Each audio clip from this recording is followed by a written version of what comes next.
একটা বিষয় আপনাদের শেয়ার করার জন্য আসলাম যে আপনারা যদি ইসলামিকভাবে ভিডিও কন্টেন্ট মেক করেন সেই ক্ষেত্রে হচ্ছে আপনার ওটা কমিউনিটি গাইডলাইন দিবি ওনারা।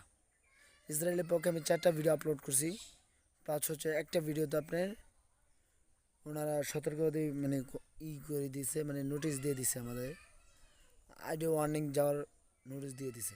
ভাই আমার একটা কথা যে আইডি যাওক, আইডি তো কোনো বিষয় না, আইডি যাওক, এরকম আইডি অনেক আইডি বানাইতে পারবো, সমস্যা নেই। কিন্তু একটা কথা যে ইসরায়েলের বিপক্ষে কথা বলছি, ইসরায়েলের বিপক্ষে কথা বলছি দেখে আজকে আমার আইডিটা ওয়ার্নিং দিয়ে দিছে।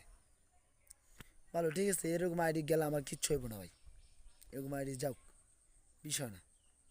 আইডি গেছে কেন, আমার আগের একটা আইডি গেছে, আমি আবার নতুন করে দাঁড়াইছি না, নাকি আমার ওই আইডির শোকে শোকে আমি মরিয়া গেছি ভাই, এরকম তো কিছু না।